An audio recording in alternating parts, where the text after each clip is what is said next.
The checkout line at Miller's Corner had gone dead silent.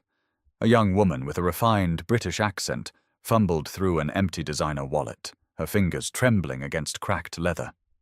"I'm so sorry. My cards were stolen at the bus station. I have no cash." The teenage cashier shrugged with practiced indifference.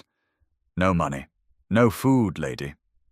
Behind her, impatient customers shifted their weight, grocery carts rattling like distant thunder. Her mud-caked Louboutin heels clicked against worn linoleum as she stepped back, clutching a water bottle and sandwich. The expensive watch hidden beneath her torn sleeve caught fluorescent light for just a moment. When Connor McKay moved forward, his 8-year-old daughter Mia tugging at his work shirt, he placed a crumpled $20 bill on the counter without hesitation. "Add hers to mine." The woman's eyes locked onto his, not with grateful relief, but with sharp recognition, as if she knew something about him that he had no idea about himself. Mrs. Rodriguez watched from her kitchen window as Connor loaded groceries into his rusted pickup truck, the same vehicle he'd driven to Sarah's funeral 3 years ago. She remembered that day, how he'd carried sleeping Mia while neighbors brought casseroles nobody ate, his calloused hands trembling as he accepted sympathy cards from people who meant well but couldn't fill the void that cancer had carved from their lives. McKay Auto Repair sat like a weathered monument on Main Street, its faded sign competing with the gleaming AutoZone that had opened last spring with promises of faster service and lower prices. Connor's daily rhythm never varied. Black coffee in Sarah's chipped mug, lunch packed in containers she'd once filled with notes that said, "Love you," in purple ink. Dinner conversations where Mia's endless chatter filled the silence their mother had left behind. The man had learned to braid hair from internet videos, attended every parent-teacher conference alone, his oversized frame folding into chairs designed for much smaller people. Mia pressed her nose against the passenger window, her breath fogging the glass as she watched Connor help the strange woman with her torn sleeve and expensive shoes. Her winter coat came from the thrift store on River Road, its elbows carefully mended with patches that almost matched the original fabric. Connor's handiwork during late-night mending sessions when he thought she was asleep. Friday tradition meant sharing one chocolate chip cookie at Martha's Bakery, 2 people splitting sweetness because their budget stretched thin between mortgage payments and medical bills that insurance hadn't covered. The woman followed them outside, her designer heels clicking against cracked sidewalk like expensive music played on broken instruments. "Excuse me?" she called, her accent turning heads among the grocery store crowd that rarely heard anything more exotic than tourists heading to the state park.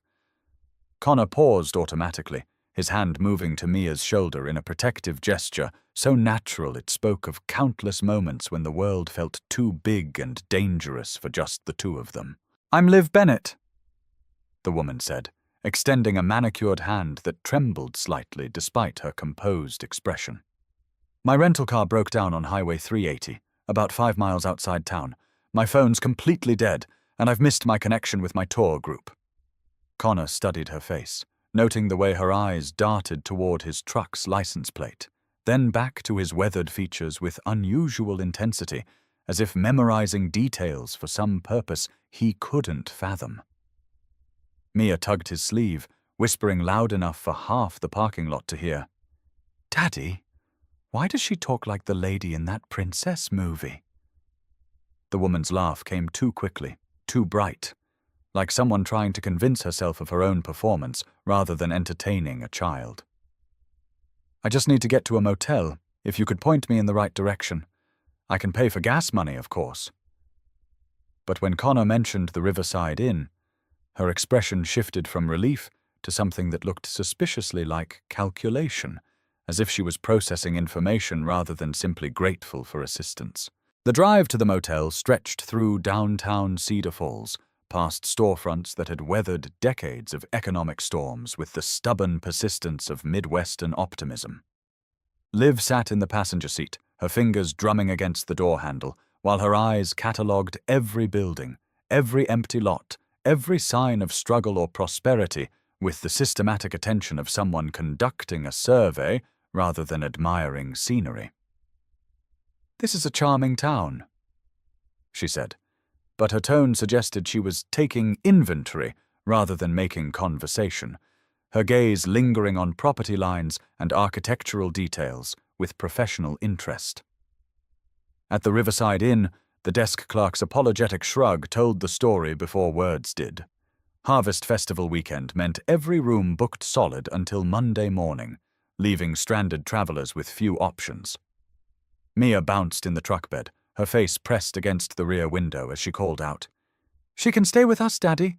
Remember when Grandma got stuck in that snowstorm last winter? You said helping people is what Mommy would want us to do." The innocent suggestion hung in the air between them, weighted with the kind of moral obligation that children invoke without understanding the complications they're creating. Connor's jaw tightened as he weighed pride against his daughter's innocent wisdom, knowing that his bank account barely stretched to cover their own expenses without adding a house guest to the equation. The spare room still smelled like baby powder and crayon wax, its walls covered with Mia's artwork from when she was too young to understand that families could disappear without warning or explanation. "Just for tonight," he said finally, noting how Liv's shoulders relaxed in a way that seemed disproportionate to solving a simple accommodation problem, as if this temporary arrangement served purposes beyond mere convenience. During the short drive home, she made a phone call that sounded more like coded military instructions than casual conversation with worried friends or family members.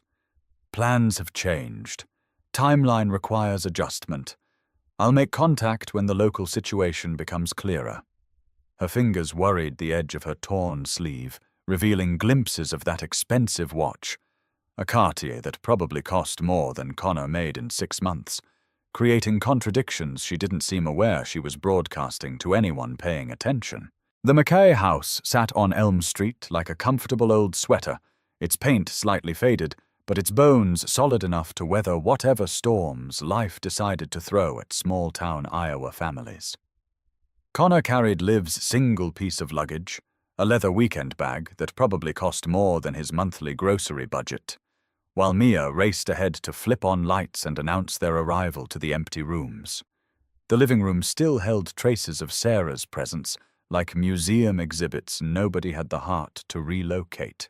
Family photos on the mantel showing happier times, a half-finished cross-stitch project abandoned on the side table when chemotherapy made her fingers too weak to hold the needle, books marked with grocery receipts she'd used as bookmarks because buying proper ones seemed wasteful.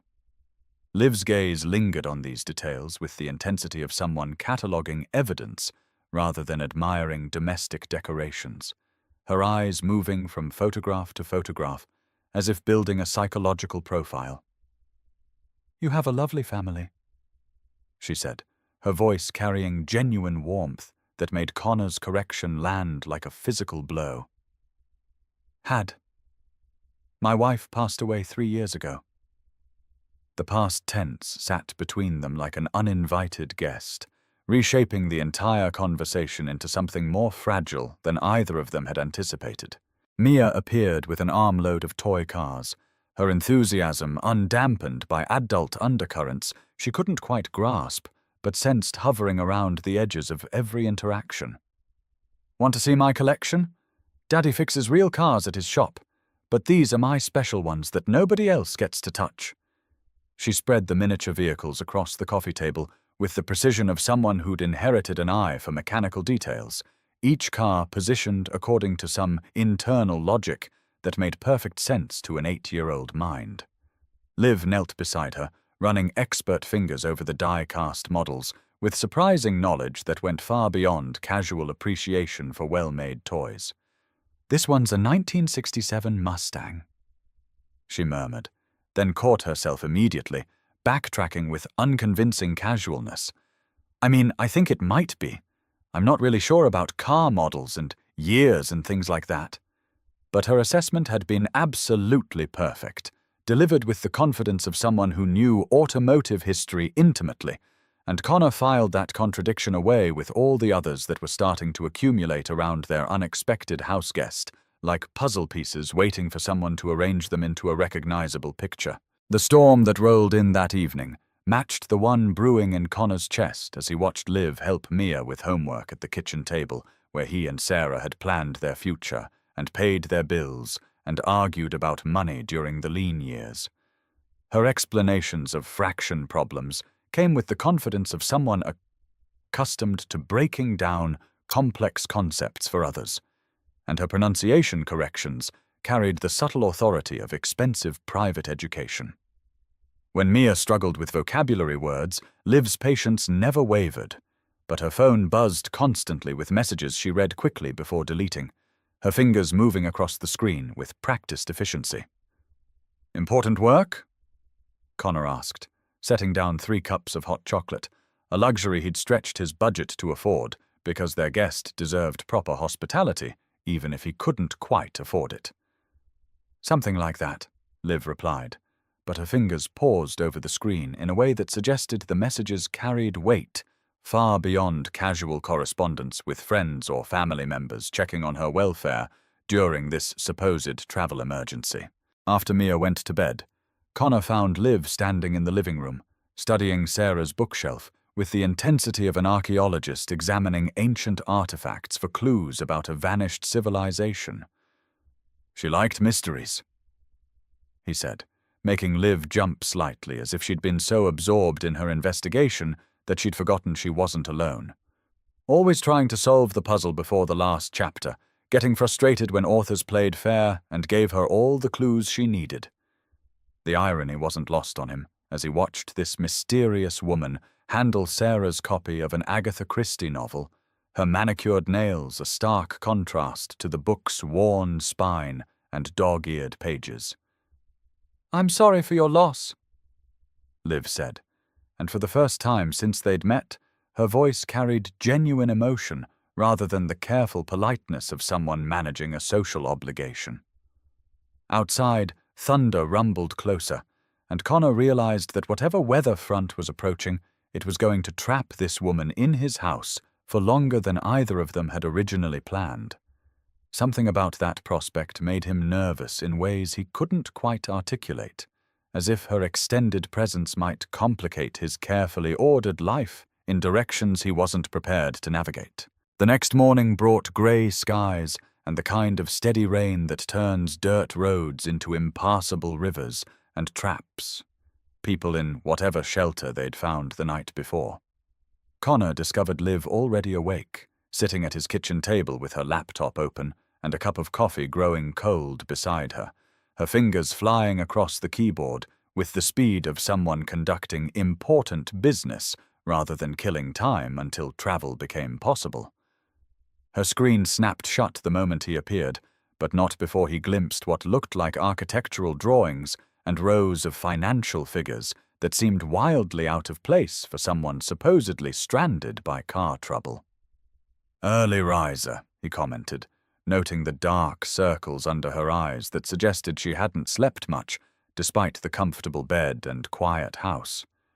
"Occupational hazard," she replied, then immediately looked like she regretted the phrase, as if it revealed more about her actual circumstances than she'd intended. When Mia stumbled downstairs in her dinosaur pajamas, rubbing sleep from her eyes with tiny fists, Liv's entire demeanor shifted from business-like efficiency to genuinely warm maternal instincts. A transformation so complete, it felt like watching someone remember how to be human after years of practicing to be something else entirely. The bank notice arrived with Tuesday's mail, its certified delivery stamp marking it as the kind of correspondence that changes everything, regardless of whether the recipient is prepared for such changes. Connor signed for it while Liv helped Mia build a blanket fort in the living room, their laughter creating a cruel soundtrack to the words that hammered reality home with bureaucratic precision. 60 days overdue, foreclosure proceedings authorized, $12,000 required immediately.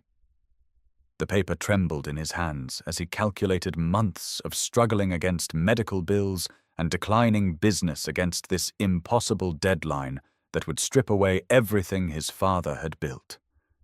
Behind him, Mia's delighted squeal as their blanket fort collapsed seemed to come from another universe where fathers didn't fail at providing basic security for their children, where single parents didn't lie awake at night wondering if love was enough to overcome mathematical realities. Connor folded the notice carefully, sliding it into his jacket pocket, where it sat like a lead weight against his ribs, heavy with the knowledge that his time for fixing this particular problem was measured in weeks rather than months or years.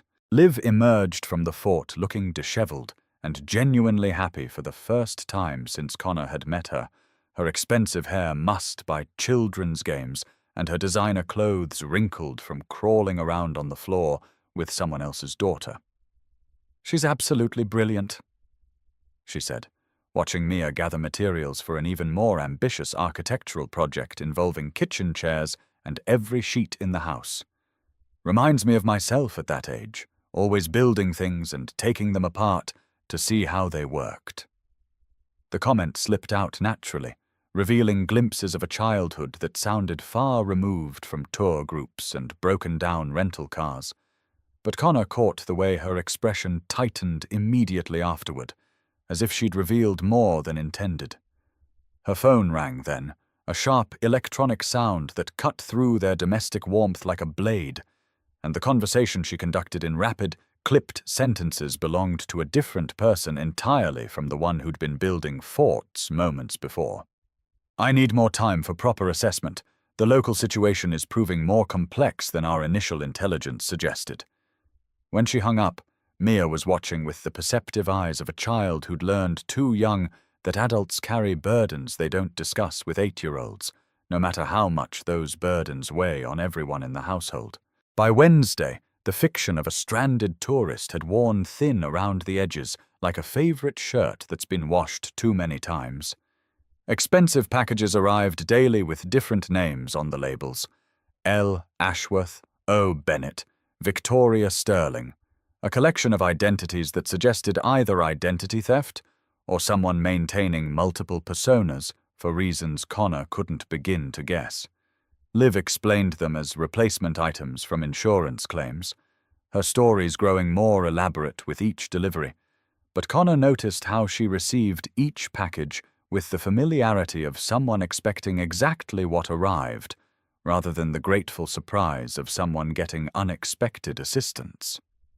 Her knowledge of automotive repair became impossible to dismiss as coincidental when she diagnosed a carburetor problem that had stumped him for weeks, her hands moving around engine parts with the confidence of extensive experience rather than casual observation. "Lucky guess," she said when he stared at her in amazement, but her explanation felt as fabricated as everything else about her supposed circumstances. The contradictions were piling up like evidence in a case he didn't want to solve, each new detail making her presence in his house feel less like coincidence and more like something planned for purposes he was afraid to discover. The town gossip network activated with the efficiency of a well-oiled machine designed specifically for processing and distributing information about unusual occurrences in places where unusual rarely happened. Mrs. Henderson cornered Connor at the hardware store, her voice pitched low with the urgency of someone sharing classified intelligence rather than small-town speculation. "That woman's got expensive tastes and mysterious money, mark my words. Girls like that don't end up stranded in places like Cedar Falls unless they're running from something or toward something, and either way it's trouble." Tommy Walsh from the competing garage spread rumors about Connor's sugar mama arrangement with the persistence of someone who'd found a weapon and intended to use it until maximum damage was achieved. Even Mia's school principal called, mentioning that she seemed distracted lately, asking questions about whether having a new person in their house meant her daddy might disappear too, the way some of her classmates' fathers had when new women entered the picture. The weight of community scrutiny pressed against Connor's shoulders like a physical thing, made heavier by his own growing suspicions about their houseguest, and what her real purpose might be in a town that had nothing obvious to offer someone with her apparent resources. Thursday brought the kind of autumn weather that made Cedar Falls look like a postcard sent from some idealized version of small-town America.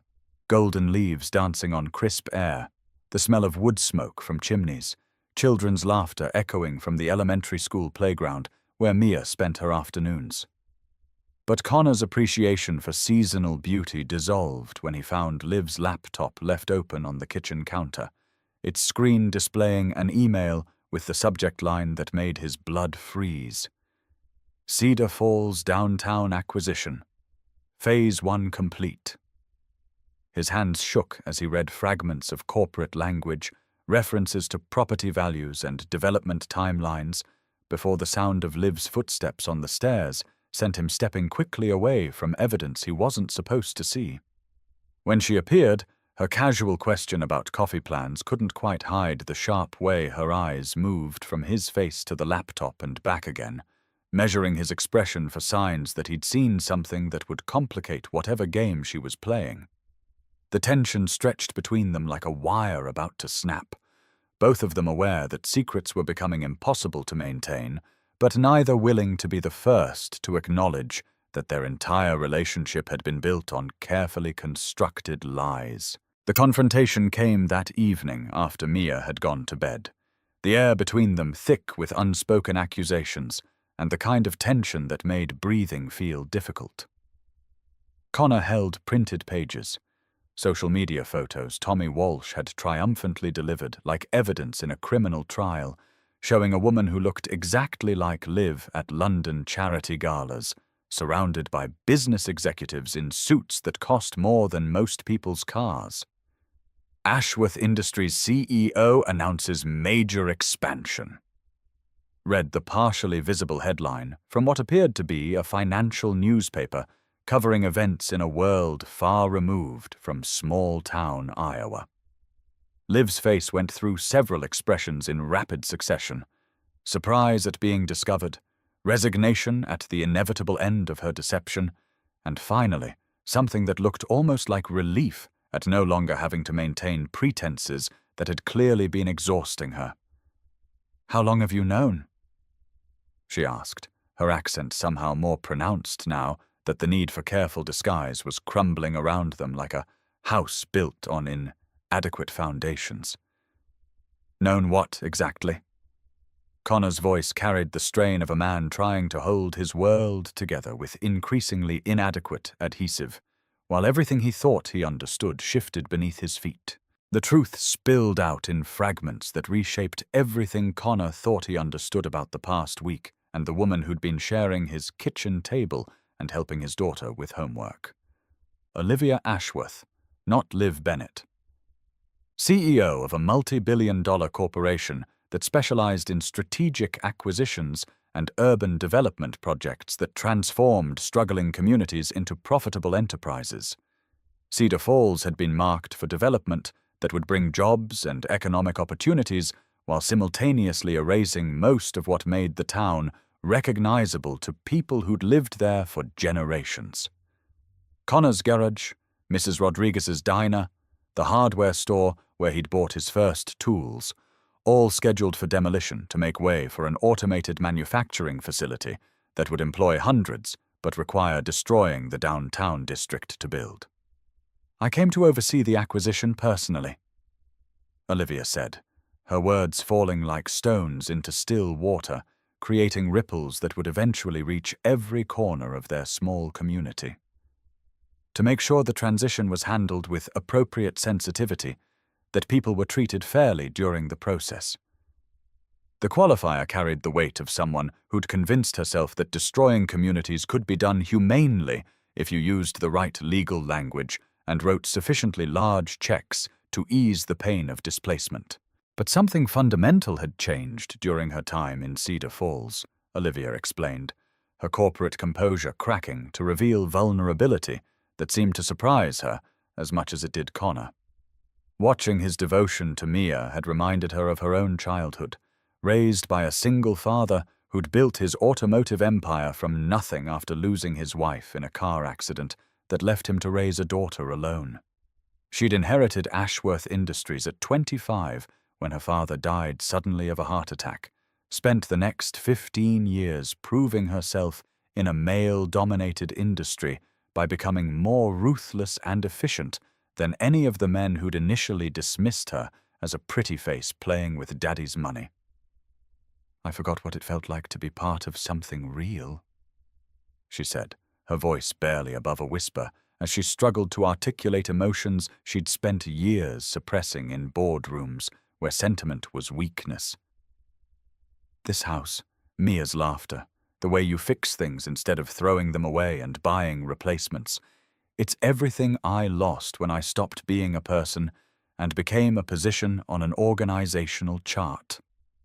Her confession hung between them like a bridge neither was sure they trusted enough to cross, spanning the gap between his world of honest work and hers of corporate power, with uncertainty about whether such different realities could ever truly connect. The corporate lawyers arrived Friday morning like harbingers of an inevitable apocalypse, their black town car looking absurdly out of place on Elm Street, where the most expensive vehicle was usually Connor's 15-year-old pickup truck.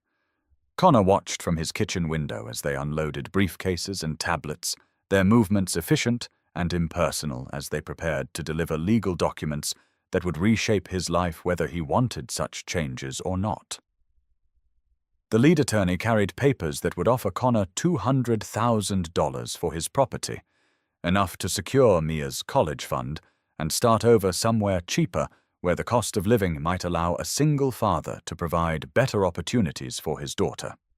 The alternative, delivered in language polished by expensive law schools and designed to minimize liability while maximizing compliance, was eminent domain proceedings that would pay a fraction of the property's value and strip away any choice in the matter. Connor's hands trembled as he signed acknowledgement of receipt, knowing that somewhere in those legal documents lay the death certificate for everything his father had built and everything he'd hoped to pass on to his own daughter. The weight of generations pressed against his shoulders as he realized that his decision would determine whether the Mackay family legacy continued or ended with him. Word spread through Cedar Falls with the speed of small-town communication networks operating at peak efficiency, carrying news of the proposed development like wildfire through drought-dry prairie grass. The emergency town meeting was scheduled for Saturday evening at the community center, the same building where Connor and Sarah had attended high school dances and where Mia had performed in her first kindergarten play about vegetables learning to share. Hardware store owner Bill Martinez faced the same impossible choice, as did Mrs. Rodriguez with her diner that had served 3 generations of Cedar Falls families through celebrations and tragedies alike. The daycare center where Connor had dropped off baby Mia during Sarah's chemotherapy treatments was also marked for demolition, its playground equipment and finger-painted artwork scheduled to become casualties of progress and economic development. Economic opportunity versus historical preservation became the battle lines around which the community would either unite in common purpose or fracture beyond repair along divisions that had been simmering beneath the surface for years. The irony wasn't lost on Connor that the woman who'd brought this crisis to their doorstep was also the only person with enough power to potentially resolve it in their favor, if she could find the courage to choose their small community over the corporate empire she'd spent her adult life building. Mia's world began crumbling in ways that 8-year-old comprehension couldn't quite process, but emotional intelligence felt with devastating completeness. She overheard fragments of adult conversations, caught the tension in her father's shoulders when he thought she wasn't looking, noticed how Olivia's smiles had become forced and fleeting, rather than the genuine warmth she'd shown during their first few days together. The breaking point came when she found Connor sitting at Sarah's grave, his head in his hands and shoulders shaking with the weight of impossible choices that seemed designed to hurt everyone he loved. "Daddy, are you going to disappear too?" The question hit him like a physical blow, followed by her tearful confession that kids at school were saying mean things about the fancy lady living in their house, wondering if that meant her daddy was going to leave the way some of their daddies had, when new women complicated family situations.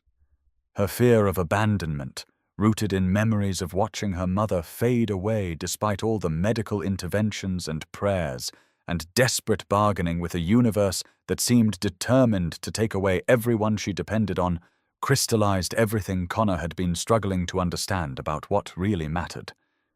The realization that his daughter's sense of security was more important than property values or community heritage, or even his father's legacy, hit him with the force of revelation, reshaping his understanding of what he was actually fighting to preserve. Connor's conversation with his daughter among the weathered headstones became the kind of moment that reshapes a person's fundamental understanding of what constitutes success and failure in the business of living.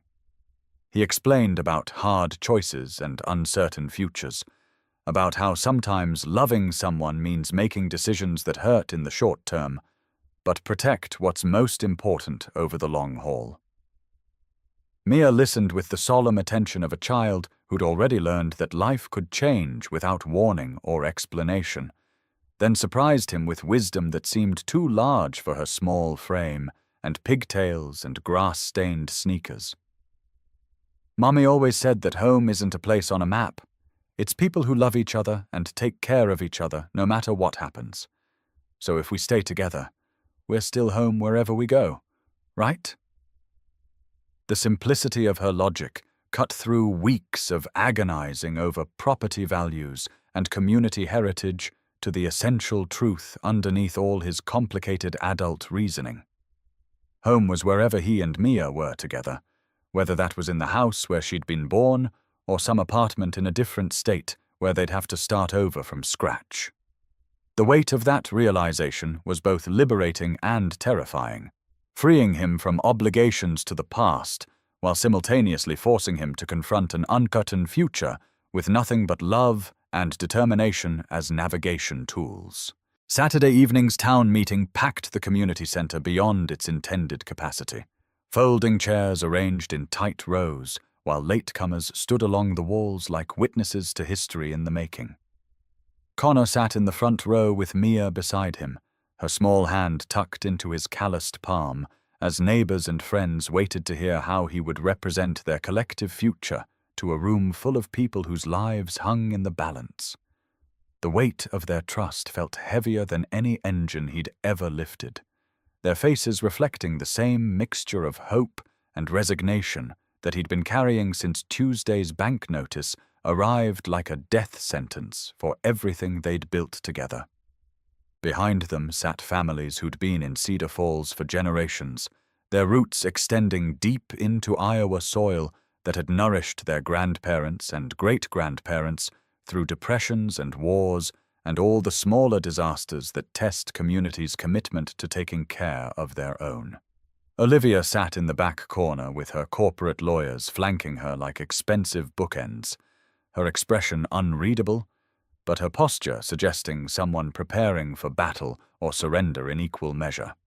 The fluorescent lights buzzed overhead with the persistence of insects, casting harsh shadows that made everyone look older and more fragile than they actually were. Connor approached the microphone with the measured steps of someone walking toward his own execution, each footfall echoing in the suddenly silent room where even crying babies seemed to understand that important business was being conducted.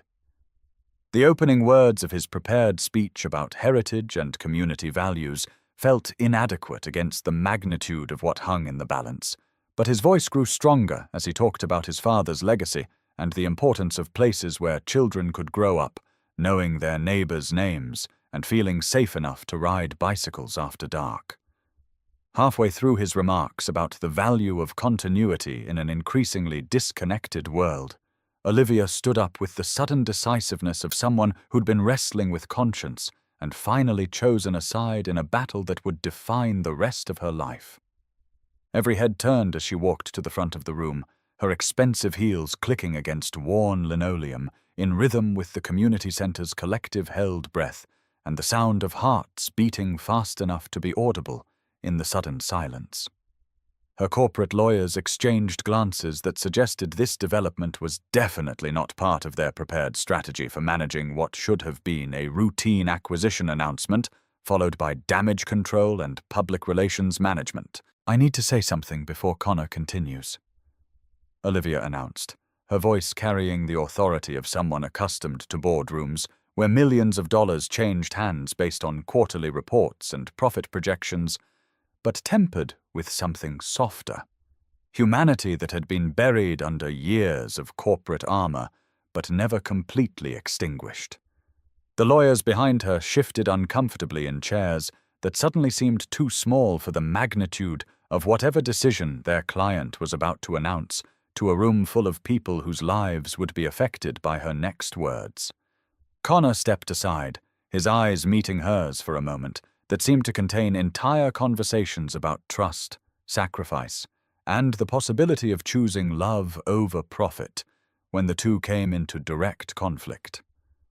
What happened next would determine not just the fate of Cedar Falls and its 3,000 residents, but whether redemption was possible for someone who'd spent 15 years becoming exactly the kind of person she'd once promised her dying father she'd never become. The weight of that promise, made in a hospital room that smelled like disinfectant and broken dreams, pressed against her chest as she prepared to announce a decision that would either destroy her career or finally allow her to sleep peacefully for the first time in years. Olivia's announcement hit the packed community center like a thunderclap that left ears ringing and minds struggling to process information that seemed too good to be true. Ashworth Industries was withdrawing from the Cedar Falls acquisition completely, she declared, her voice steady, despite the visible shock registering on her corporate lawyers' faces as they realized their client was committing financial suicide in front of 300 witnesses. Instead of demolition and redevelopment, the company would establish a $50 million heritage preservation fund designed to modernize infrastructure while maintaining the town's historical character and economic independence. Connor felt his knees go weak as the implications washed over him like water breaking through a dam he'd built from desperation and determination. His garage saved, the community preserved, Mia's stability protected, his father's legacy secured for another generation.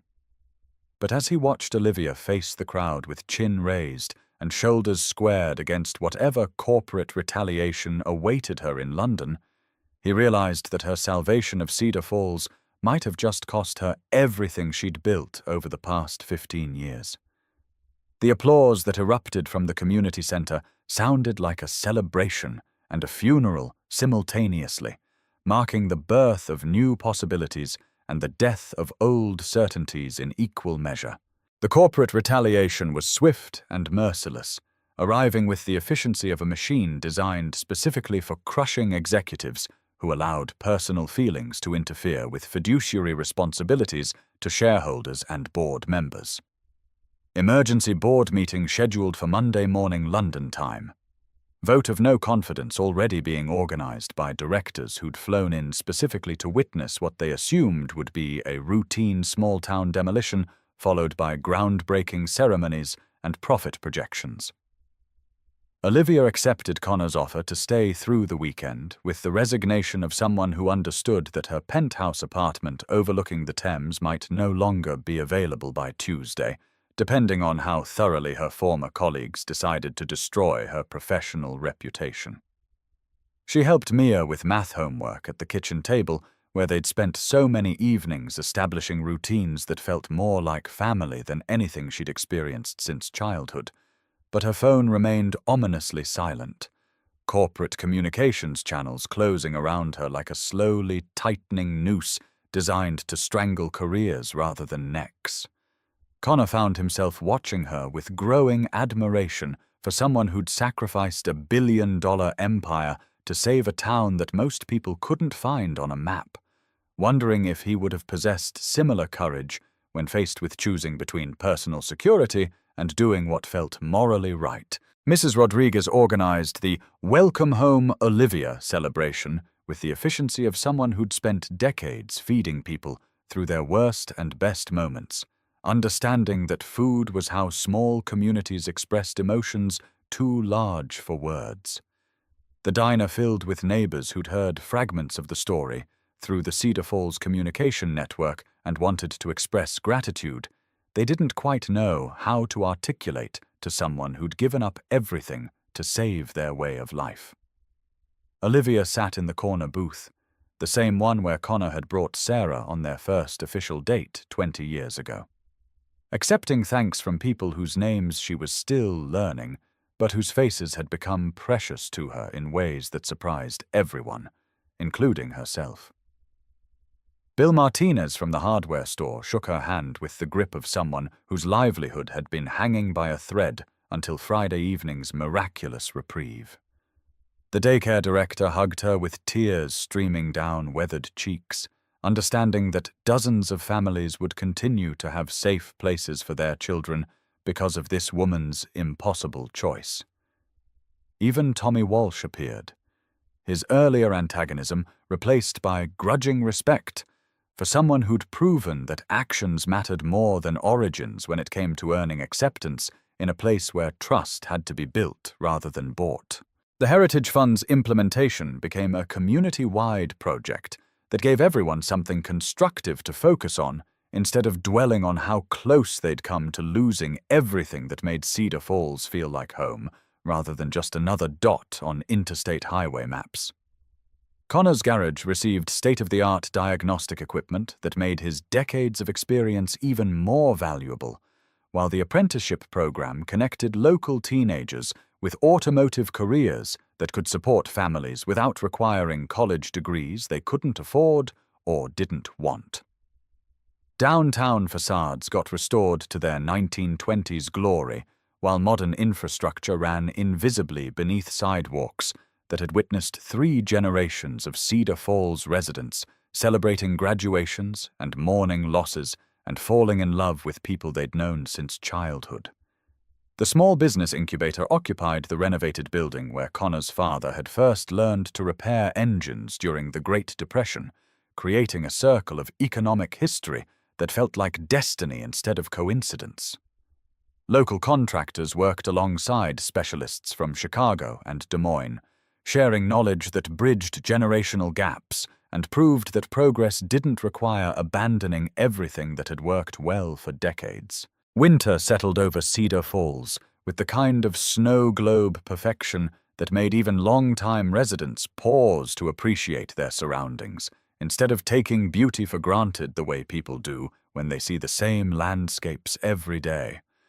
Connor and Olivia developed routines that felt natural despite their unusual origins: morning coffee while Mia got ready for school, evening walks through downtown streets where Christmas lights reflected off snow-covered sidewalks like fallen stars, quiet conversations on the couch after Mia went to bed, and they could finally acknowledge the attraction that had been building between them since those first days when trust was impossible, but connection felt inevitable.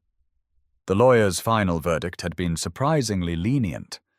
Olivia retained her CEO position, but with oversight committee restrictions that essentially neutered her ability to make unilateral decisions about acquisitions and development projects.